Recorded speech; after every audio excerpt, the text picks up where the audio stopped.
ದೇವರು ಪ್ರತಿದಿನ ಪ್ರತಿ ಕ್ಷಣ ಪವಾಡಗಳನ್ನು ಮಾಡ್ತಾನೆ ಇರ್ತಾನೆ. ನಾವು ಅವುಗಳನ್ನು ಕಣ್ಣು ತೆರೆದು ನೋಡ್ಬೇಕಷ್ಟೆ. ಅವು ಯಾವ ಅಂತ ಮುಂದೆ ಹೇಳ್ತಾ ಹೋಗ್ತೀನಿ. ಅದಕ್ಕಿಂತ ಮುಂಚೆ ಸ್ವಲ್ಪ ಈ ಒಂದು ಪವಾಡಗಳ ಬಗ್ಗೆ ಚರ್ಚೆ ಮಾಡೋಣ. ಕೆಲವೊಬ್ಬರಿಗೆ ಈ ಒಂದು ಪವಾಡಗಳು ಬೇಕೇ ಬೇಕು. ಮೊದಲು ಪವಾಡ ಅಂದ್ರೇನು ನೋಡಿ, ನಮಗೆ ಅದು ಮಾಡೋಕ್ಕೆ ಸಾಧ್ಯನೇ ಆಗಿರೋದಿಲ್ಲ, ಇಲ್ಲ ಅದು ಆಗೋದೇ ಇಲ್ಲ ಅಂತ ನಾವು ಏನು ಭಾವಿಸ್ತೀವಲ್ವ, ಪ್ರಕೃತಿ ಕೈಯಿಂದಲೂ ಅದು ಸಾಧ್ಯ ಇಲ್ಲ, ಅದು ಆಗೋದೇ ಇಲ್ಲ ಅನ್ನೋದು ಸಾಧ್ಯವಾಗುತ್ತೆ. ಕೆಲವೊಬ್ರು ಅದನ್ನ ಮಾಡ್ತಾರೆ, ಅದನ್ನೇ ಪವಾಡ ಅಂತ ಹೇಳಿ ಕರಿತೀವಿ. ಈ ಎಕ್ಸಾಂಪಲ್ ಹೇಳಬೇಕಂದ್ರೆ, ಕೆಲವೊಬ್ಬರಿಗೆ ತುಂಬ ಕಾಯಿಲೆಗಳಿಂದ ಬಳಲ್ತಾ ಇರ್ತಾರೆ, ಅವರಿಗೆ ಸಡನ್ನಾಗಿ ಹುಷಾರಾಗೋದು. ಮತ್ತೆ ಇನ್ನು ಕೆಲವೊಬ್ರು ಇನ್ನೇನು ಆ ವ್ಯಕ್ತಿ ಸತ್ತ ಅಂತ ಅನ್ಕೊಂತಾರೆ, ಯಾರೋ ಬಂದು ಅವನನ್ನು ಬದುಕಿಸ್ತಾರೆ. ಇವುಗಳನ್ನು ಪವಾಡ ಅಂತ ಹೇಳಿ ಕರಿತೀವಿ. ನೋಡಿ, ಕೆಲವೊಬ್ಬರಿಗೆ ಈ ಒಂದು ಪವಾಡಗಳು ಬೇಕು, ಇಲ್ಲ ಅಂದರೆ ಅವರು ದೇವರು, ಈ ಒಂದು ಧರ್ಮ ಅನ್ನೋದನ್ನ ನಂಬೋದಿಲ್ಲ. ಆದರೆ ನೋಡಿ, ಇನ್ನು ಕೆಲವೊಬ್ಬರಿಗೆ ಇವುಗಳು ಅವಶ್ಯಕತೆ ಇಲ್ಲ. ಆಲೋಚನೆ ಮಾಡುವುದರ ಮುಖಾಂತರ, ತರ್ಕದ ಮುಖಾಂತರ ಸತ್ಯವನ್ನ ತಿಳ್ಕೊಂತಾರೆ. ಹೌದು, ದೇವರು ಅನ್ನೋ ಒಂದು ಶಕ್ತಿ ಇದೆ, ಧರ್ಮ ಅನ್ನೋದಿದೆ, ನಾವು ಅದನ್ನು ಪಾಲಿಸಬೇಕು. ಹಾಗಾಗಿನೇ ಅವರು ಒಳ್ಳೆ ಕರ್ಮಗಳನ್ನು ಮಾಡ್ತಾರೆ, ಎಲ್ಲರ ಹತ್ರನೂ ಚೆನ್ನಾಗಿ ಮಾತಾಡ್ತಾರೆ, ಮತ್ತೆ ಧ್ಯಾನ ಪೂಜೆ ಹೀಗೆ ಮಾಡ್ತಾ ಇರ್ತಾರೆ. ಪವಾಡಗಳು ಯಾವಾಗ ಹೆಚ್ಚಾಗಿ ಆಗ್ತಾ ಇದ್ವು ಅಂದರೆ, ಅವಾಗಿನ ಕಾಲದಲ್ಲಿ, ತುಂಬ ಹಿಂದಿನ ಒಂದು ಕಾಲದಲ್ಲಿ ಪವಾಡಗಳು ಹೆಚ್ಚಾಗಿ ಆಗ್ತಾ ಇದ್ವು. ಯಾಕೆ ಆಗ್ತಾ ಇದ್ವು? ಅದಕ್ಕೂ ಒಂದು ರೀಸನ್ ಇದೆ ನೋಡಿ. ಒಬ್ಬ ವ್ಯಕ್ತಿ ಆಧ್ಯಾತ್ಮದಲ್ಲಿ ಇರಬೇಕು, ದೇವರನ್ನ ನಂಬಬೇಕು, ಅವನು ಧರ್ಮನ ಪಾಲಿಸ್ಬೇಕು ಅಂತಂದರೆ, ಹಿಂದೆ ಜನಗಳಿಗೆ ಅಷ್ಟೊಂದು ಜ್ಞಾನ ಇರ್ತಿರ್ಲಿಲ್ಲ, ಮತ್ತು ದೇವರ ಬಗ್ಗೆ ಧರ್ಮದ ಬಗ್ಗೆ ತಿಳ್ಕೊಳ್ಳೋದಕ್ಕೂ ಕೂಡ ಏನೂ ಇದ್ದಿಲ್ಲ. ಇವಾಗ ನಮಗೆ ಧಾರ್ಮಿಕ ಪುಸ್ತಕಗಳಿದ್ದಾವೆ, ಅವಾಗ ಏನೂ ಇದ್ದಿಲ್ಲ. ಹಾಗಾಗಿ ಆಗಿನ ಒಂದು ಜನರಿಗೆ, ದೇವರ ಭಕ್ತರಿಗೆ ಪವಾಡಗಳು ಬೇಕಾಗಿದ್ವು. ಹಾಗಾಗಿನೇ ಅವಾಗಿನ ಕಾಲದಲ್ಲಿ ಕೆಲವೊಬ್ಬರು ದೊಡ್ಡ ದೊಡ್ಡ ಮಹಾಪುರುಷರು ಅಂತ ಹೇಳಿ ನಾವೇನು ಕರಿತೀವಲ್ವಾ, ಅವರೆಲ್ಲ ಪವಾಡಗಳನ್ನು ಮಾಡಿದ್ದಾರೆ.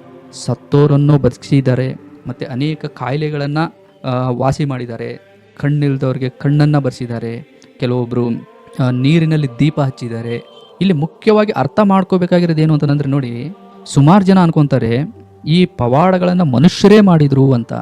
ಖಂಡಿತ ಅಲ್ಲ, ದೇವರು ಅವರ ಕೈಯಿಂದ ಮಾಡಿಸಿದ್ದಾನೆ. ಯಾಕೆ ಅಂದರೆ, ಜನರಲ್ಲಿ, ಅವಾಗಿನ ಒಂದು ಜನರಲ್ಲಿ ಹೌದು ದೇವರಿದ್ದಾನೆ ಅನ್ನೋ ಒಂದು ನಂಬಿಕೆ ಬರಬೇಕು. ಮತ್ತೆ ಇವರೇನು ಪವಾಡಗಳನ್ನು ಮಾಡ್ತಾ ಇದ್ರಲ್ವಾ, ಅವರು ಜನರಿಗೆ ಒಂದು ಸಂದೇಶವನ್ನು ಕೂಡ ಕೊಡ್ತಾ ಇದ್ರು. ಈ ಸಂದೇಶಗಳನ್ನು ಜನರು ಕೇಳಬೇಕು, ಅವುಗಳ ಮೇಲೆ ನಂಬಿಕೆ ಇಡಬೇಕು ಅಂತಂದ್ರೆ ಆ ವ್ಯಕ್ತಿ ಏನಾದರೂ ಪವಾಡಗಳನ್ನು ಮಾಡಲೇಬೇಕಾಗಿತ್ತು. ಹಾಗಾಗಿನೇ ಭಗವಂತ ದೇವರು ಅವರ ಕೈಯಲ್ಲಿ ಇಂಥ ಒಂದು ಪವಾಡಗಳನ್ನು ಮಾಡಿಸ್ತಾ ಇದ್ರು. ಸ್ಪಷ್ಟವಾಗಿ ತಿಳ್ಕೋಬೇಕು, ಅದನ್ನ ಸ್ವತಃ ಅವರೇ ಮಾಡಿರೋದಿಲ್ಲ, ದೇವರೇ ಅದನ್ನ ಮಾಡಿಸಿರ್ತಾನೆ. ಆದರೆ ಇವಾಗೆ ಪವಾಡಗಳು ಆಗೋದಿಲ್ಲ. ಯಾಕೆ ಅಂತಂದ್ರೆ ನೋಡಿ, ಇವಾಗ ಮನುಷ್ಯ ಹೆಚ್ಚಾಗಿ ಆಲೋಚನೆ ಮಾಡ್ತಾನೆ. ಇದು ಏನಿದೆ ಅಲ್ವಾ, ಇದು ಜ್ಞಾನದ ಕಾಲ, ಇದು ಜ್ಞಾನದ ಕಾಲ. ನೋಡಿ, ಇವಾಗ ಸಾಕಷ್ಟು ಧಾರ್ಮಿಕ ಪುಸ್ತಕಗಳಿದಾವೆ, ಮತ್ತೆ ವ್ಯಕ್ತಿ ತುಂಬಾ ತರ್ಕದಿಂದ ಯೋಚನೆ ಮಾಡ್ತಾನೆ. ಇವಾಗ ಈ ಯೋಚನೆ ಮಾಡೋದ್ರಿಂದಲೇ ಅವನು ದೇವರು ಧರ್ಮ ಅನ್ನೋದನ್ನ ತಿಳ್ಕೋಬಹುದು. ಇದಕ್ಕೆ ಯಾವುದೇ ಪವಾಡಗಳು ಬೇಕಾಗಿಲ್ಲ. ನೋಡಿ, ಕೆಲವೊಬ್ರು ಈ ಒಂದು ಪವಾಡಗಳ ಹೆಸರಲ್ಲಿ ಇವಾಗ ಏನೆಲ್ಲ ಮಾಡ್ತಿದ್ದಾರೆ. ನಿಂಬೆಹಣ್ಣು ತೆಗೆಯೋದು, ಬಾಯಿಂದ ಲಿಂಗ ತೆಗೆಯೋದು, ಮತ್ತೆ ತೆಂಗಿನಕಾಯಲ್ಲಿ ಹೂವನ್ನ ತೆಗೆಯೋದು, ಬೆಂಕಿಯಲ್ಲಿ ನಡೆಯೋದು, ಆಮೇಲೆ ಕಬ್ಬಿಣದಿಂದ ಚುಚ್ಕೊಳ್ಳೋದು, ಹೀಗೆ ವಿಕಾರವಾಗಿ ಏನೆಲ್ಲ ಮಾಡ್ತಿದ್ದಾರೆ. ಇವೆಲ್ಲ ಪವಾಡ ಅಂತ ಹೇಳ್ತಿದ್ದಾರೆ. ಇವೆಲ್ಲ ಪವಾಡ ಅಲ್ಲ. ಇವುಗಳ ಹಿಂದೆ ಏನಾರು ಒಂದು ಕೈ ಚಳಕ, ಒಂದು ಚಮತ್ಕಾರ ಇದ್ದೇ ಇರುತ್ತೆ. ಆದ್ರೆ ನೋಡಿ, ಏನು ಅರಿಯದ ಜನರು ಇರ್ತಾರಲ್ವಾ, ಇವುಗಳನ್ನ ನೋಡಿ ಸಡನ್ ಆಗಿ ಅವರು ನಂಬಿ ಬಿಡ್ತಾರೆ. ಹೌದಪ್ಪ, ಇವರೆಲ್ಲ ಪವಾಡ ಪುರುಷರು ಅಂತ. ಇವಾಗ ಏನಿದೆಯಲ್ಲ, ಇವಾಗ ಯಾವುದೇ ರೀತಿಯಾದ ಪವಾಡಗಳು ಆಗೋದಿಲ್ಲ.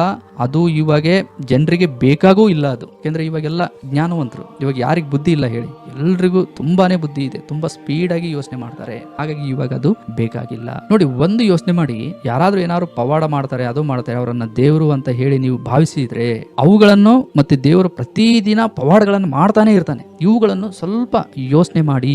ಭಗವಂತ ಮಾಡೋ ಪವಾಡಗಳು ಏನು ಅಂದ್ರೆ, ನಮಗೆ ಪ್ರತಿದಿನ ಅವು ಕಾಣ್ತಾನೆ ಇರ್ತವೆ, ಬಟ್ ಅವುಗಳ ಬಗ್ಗೆ ನಾವು ಯೋಚನೆ ಮಾಡಿರೋದಿಲ್ಲ.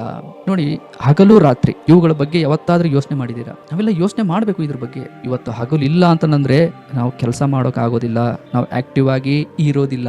ಹಗಲು ಬೇಕೇ ಬೇಕು. ಈ ಹಗಲು ಹೇಗೆ ಸೃಷ್ಟಿ ಆಯ್ತು? ಮತ್ತೆ ರಾತ್ರಿ ಕೂಡ ವ್ಯಕ್ತಿಗೆ ವಿಶ್ರಾಂತಿಗೆ ನಮಗೆ ರಾತ್ರಿ ಅನ್ನೋದು ಬೇಕೇ ಬೇಕಾಗುತ್ತೆ. ಇವುಗಳೆಲ್ಲ ಹೇಗೆ ಸೃಷ್ಟಿಯಾದವು ನೋಡಿ, ಸ್ವಲ್ಪ ಯೋಚನೆ ಮಾಡಿ ಅಷ್ಟೇ. ನೋಡಿ, ಸೂರ್ಯ, ನಮ್ಮ ಕಣ್ಣಿಗೆ ಸೂರ್ಯ ಕಾಣ್ತಾ ಇದೆ ಅಲ್ವಾ, ಅದು ನಮಗೆ ಪ್ರತಿದಿನ ಬೆಳಕು ಕೊಡ್ತಾ ಇದೆ. ಆದ್ರೆ ನಾವು ಇದನ್ನಷ್ಟೇ ತಿಳ್ಕೊಬಾರ್ದು, ಇನ್ನು ಸ್ವಲ್ಪ ಒಳಗಡೆ ಹೋಗಿ ತಿಳ್ಕೊಬೇಕು. ಆ ಸೂರ್ಯ ಹೇಗಿದೆ, ಸ್ವಲ್ಪ ಮುಂದೆ ಬಂದ್ರೆ ನಾವೆಲ್ಲ ಶಾಖಕ್ಕೆ ಸತ್ತೋಗ್ತೀವಿ, ಎಲ್ಲಾ ಜೀವಿಗಳು ಸತ್ತೋಗ್ತವೆ. ಸ್ವಲ್ಪ ಹಿಂದೆ ಹೋದ್ರೆ ಎಲ್ಲಾ ಮಂಜುಗಡ್ಡೆ ಆಗ್ಬಿಡುತ್ತೆ, ಚಳಿಗೆನೆ ಎಲ್ಲ ನಾಶ ಆಗ್ತವೆ. ಇದು ಯಾವುದು ಆಗದೇನೆ ನಮ್ಮ ಬಾಡಿಗೆ ಎಷ್ಟು ಬೇಕೋ ಅಷ್ಟು ಬೆಳಕನ್ನ ಮಾತ್ರ ಕೊಡೋ ತರ ಆ ಒಂದು ಸೂರ್ಯ ಇದೆ. ನೋಡಿ ಇದನ್ನ ಎಷ್ಟು ಅದ್ಭುತವಾಗಿ ದೇವರು ಇದನ್ನ ಫಿಕ್ಸ್ ಮಾಡಿದ್ದಾನೆ. ಸ್ವಲ್ಪ ಯೋಚನೆ ಮಾಡಿ, ಇದು ಪವಾಡ ಅಲ್ವಾ? ಇದನ್ನ ಯಾರು ಮಾಡೋಕ್ ಸಾಧ್ಯ? ಯಾರಾದ್ರೂ ಮಾಡೋಕ್ ಸಾಧ್ಯನಾ? ಮನುಷ್ಯ ಇದನ್ನ ಮಾಡಿದಾನಾ?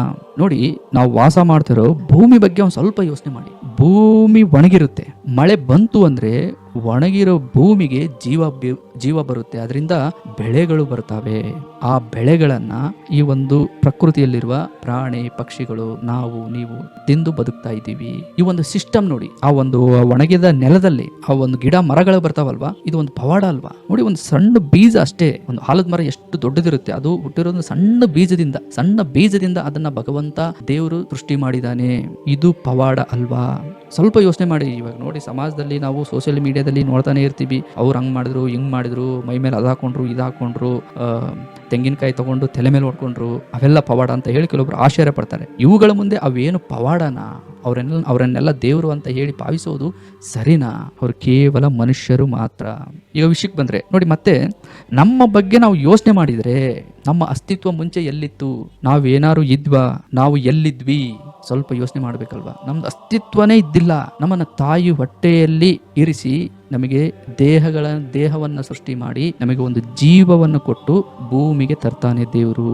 ಅಂದ್ರೆ ನಾವು ಏನು ಇಲ್ಲ, ಇವಾಗ ನಾವು ಇದೀವಿ, ನಮ್ಮನ್ನ ಸೃಷ್ಟಿ ಮಾಡಿದಾನೆ. ಇದೊಂದು ದೊಡ್ಡ ಪವಾಡ ಅಲ್ವಾ?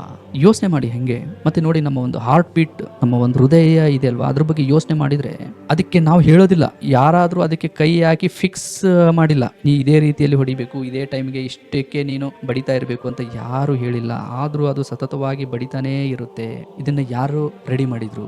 ದೇವರು ಸೃಷ್ಟಿ ಮಾಡಿದಾನೆ. ಇದೊಂದು ದೊಡ್ಡ ಪವಾಡ ಅಲ್ವಾ? ಮತ್ತೆ ನೋಡಿ, ನಮ್ಮ ಒಂದು ಉಸಿರಾಟದ ಕ್ರಿಯೆ, ನಾವು ಉಸಿರಾಡಬೇಕು ಅಂತ ಉಸಿರಾಡೋದಿಲ್ಲ, ನಮಗೆ ಅರಿವಿಲ್ದೇನೆ ನಾವು ಉಸಿರಾಡ್ತಾನೆ ಇರ್ತೀವಿ. ನಿದ್ರೆಯಲ್ಲಿ ಕೂಡ ನಾವು ಫುಲ್ ಪ್ರಜ್ಞೆ ಏನು ಇರೋದಿಲ್ಲ ನಿದ್ರೆಯಲ್ಲಿ ಕೂಡ ನಾವು ಉಸಿರಾಡ್ತಾ ಇರ್ತೀವಿ. ಈ ಒಂದು ಕ್ರಿಯೆ ಹೇಗಾಗ್ತಾ ಇದೆ?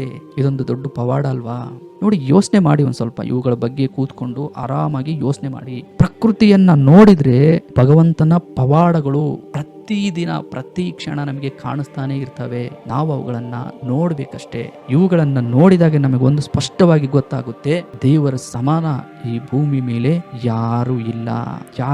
ಯಾರಾದ್ರೂ ಒಬ್ಬರನ್ನ ದೇವರು ಅಂತ ಭಾವಿಸಿದ್ದಾರೆ, ಒಬ್ಬ ವ್ಯಕ್ತಿ ಏನೋ ಒಂದು ಪವಾಡ ಮಾಡಿದ್ರು, ಅವರನ್ನ ದೇವರು ಅಂತ ಹೇಳಿ ಭಾವಿಸಿದ್ದಾರೆ ಅಂತಂದ್ರೆ ಅವರಿಗೆ ಜ್ಞಾನ ಕಡಿಮೆ ಇದೆ ಅಂತಾನೆ ಅರ್ಥ.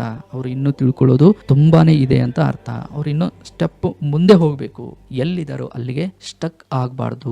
ಹಾಗಾಗಿ ಸ್ನೇಹಿತರೆ, ಪವಾಡಗಳು ಆಗಿದ್ದಾವೆ ನಿಜ, ಹಿಂದೆ ಅವನ್ನೆಲ್ಲ ಮಾಡಿದ್ದಾರೆ. ಅವ್ರು ಯಾರು ದೇವರಲ್ಲ. ಮತ್ತೆ ಆಗಿನ ಒಂದು ಕಾಲಕ್ಕೆ ಪವಾಡಗಳು ಜನರಿಗೆ ಬೇಕಾಗಿದ್ವು, ಯಾಕೆಂದ್ರೆ ದೇವರಲ್ಲಿ ನಂಬಿಕೆ ಭರವಸೆ ಬರಬೇಕಲ್ವಾ. ಹಾಗಾಗಿ ಅವುಗಳು ಬೇಕಾಗಿದ್ವು. ಅವಾಗೆಲ್ಲ ಹೆಚ್ಚಾಗಿ ಮನುಷ್ಯ ಆಲೋಚನೆಯನ್ನು ಮಾಡ್ತಾ ಇರಲಿಲ್ಲ, ಮತ್ತೆ ಧಾರ್ಮಿಕ ಪುಸ್ತಕಗಳು ಅವಾಗೆಲ್ಲ ಇರ್ತಾ ಇರಲಿಲ್ಲ. ಇವಾಗ ಅವು ನಮಗೆ ಸುಲಭವಾಗಿ ಸಿಗ್ತಾ ಇದಾವೆ, ಆನ್ಲೈನ್ ಅಲ್ಲಿ, ನಮ್ಮ ಮೊಬೈಲ್ ಅಲ್ಲೇ ಎಲ್ಲ ಇದಾವೆ ಅಲ್ವಾ. ಜ್ಞಾನ ಅನ್ನೋದು ತುಂಬಾನೇ ಹತ್ತಿರ, ನಮ್ಮ ಕೈಯಲ್ಲೇ ಇದೆ ಎಲ್ಲ. ಹೀಗಿರುವಾಗ ಇವಾಗ ಯಾವುದೇ ಪವಾಡಗಳ ಅವಶ್ಯಕತೆ ಇಲ್ಲ. ಪವಾಡಗಳು ಈಗ ಆಗೋದೂ ಇಲ್ಲ ಕೂಡ. ಇದನ್ನೊಂದು ಸ್ಪಷ್ಟವಾಗಿ ತಿಳ್ಕೊಂಡ್ಬಿಡ್ಬೇಕು ನಾವು. ನಮಗೆ ದೇವರ ಬಗ್ಗೆ, ಧರ್ಮದ ಬಗ್ಗೆ ತಿಳ್ಕೊಬೇಕು ಅಂದ್ರೆ ಪ್ರಕೃತಿಯನ್ನ ನೋಡ್ಬೇಕು, ಯೋಚನೆ ಮಾಡ್ಬೇಕು. ನಮಗೆ ಆ ಒಬ್ಬ ಭಗವಂತ ಇದ್ದಾನೆ, ಒಂದು ಶಕ್ತಿ ಇದೆ, ಅದು ನಮ್ಮ ನಡೆಸ್ತಾ ಇದೆ ಅನ್ನೋ ಒಂದು ಸತ್ಯ ಗೊತ್ತಾಗುತ್ತೆ.